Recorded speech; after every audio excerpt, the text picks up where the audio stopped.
আয়েশা রাদিয়াল্লাহু তাআলা আনহার সাথে বিষ্ণু ইসলামের ঝগড়া হতো মাঝে মাঝে। একবার ঝগড়া হলো, বিষ্ণু ইসলামের রাগ, আম্মা জান আয়েশাও রাগ। তো বিষ্ণু বললেন, আয়েশা ঝগড়া করে আর কতক্ষণ থাকবো, আসো মিটমাট করি। আয়েশা রাদিয়াল্লাহু বললেন, ঠিক আছে মিটমাট করবো। তো বিষ্ণু ইসলাম বললেন, মিটমাটের জন্য কারে ডাকবো? ওমর রে ডাকি। কয় না, ওমর রে না, ওমর গালিজ, ওমর অনেক রাগে, আমার ডর লাগে। কয় তাহলে তোমার আব্বারে ডাকি। কয় ডাকে। কি খুশি, মেয়েদের মধ্যে অভ্যাসটা আছে না নাই? তাহলে তোমার আব্বারে ডাকি। ডাকেন, ডেকে নিয়ে আসা হলো। আবু বকর রাদিয়াল্লাহু তাআলা আনহু দাঁড়ালেন, আম্মা জান আয়েশা দাঁড়ালেন, বিশ্বনবীও দাঁড়ালেন। বিশ্বনবী বললেন, আয়েশা তোমার আব্বা আসছে, এবার ঘটনা খুলে বলার পালা, তুমি বলবা নাকি আমি বলবো?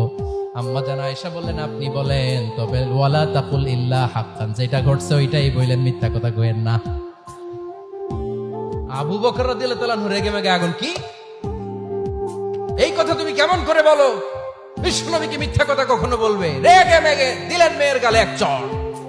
বানিয়ে বলতেছি না, মুসনাদ আহমদ ইবনে হাম্বলের হাদিস। বাবার হাতের থাপ্পড় খেয়ে আম্মা জান আয়েশা উল্টে বললেন। সাইয়েদনা আবু বকর রাগে গড়গড় করছেন, আবার মারার জন্য তেড়ে গেলেন। এবার বাঁচার জন্য আম্মা জান আয়েশা বিশ্বনবীর পিছনে যে আশ্রয় নিলেন, বিশ্বনবী বাঁচানোর জন্য দুই হাত মেলে দাঁড়িয়ে গেলেন। পড়েন সুবহানাল্লাহ। বিশ্বনবী যখন দুই হাত মেলে দাঁড়িয়ে গেলেন, সাইয়েদনা আবু বকর রাদিয়াল্লাহু আনহু থেমে গেলেন। সাইয়েদনা আবু বকর রাদিয়াল্লাহু তাআলা আনহু ঘর থেকে বের হয়ে বারান্দায় দাঁড়ালেন। পড়েন সুবহানাল্লাহ। এবার বিশ্বনবী আম্মা জান আয়েশার কাছে যেয়ে বলেন, ইয়া আয়েশা, কাইফা রাআইতিনি আনকাসতুকি মিনার রাজুল, দেখছো কেমনে বাঁচাইলাম? আমি না থাকলে ভর্তা বানাই ফেলতো আজকে।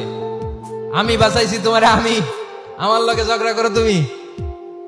লজ্জায় পড়ে আম্মা জান আয়েশা খিলখিল করে হেসে দিলেন, বিশ্বনবীও হেসে দিলেন। দুইজনের হাসির মধুর আওয়াজ শুনে সাইয়েদনা আবু বকর বাইরে থেকে অবাক, কিরে এতক্ষণ না ঝড় তুফান, এখন দেখি হাসি। সালাম দিয়ে অনুমতি নিয়ে ভিতরে ঢুকলেন। ঢুকে দেখেন আম্মা জান আয়েশাও হাসে, বিশ্বনবীও হাসে। এ হাসি দেখে আবু বকর রাদিয়াল্লাহু আনহু হেসে দিলেন। আরশের উপর থেকে খুশি হয়ে গেলেন কে?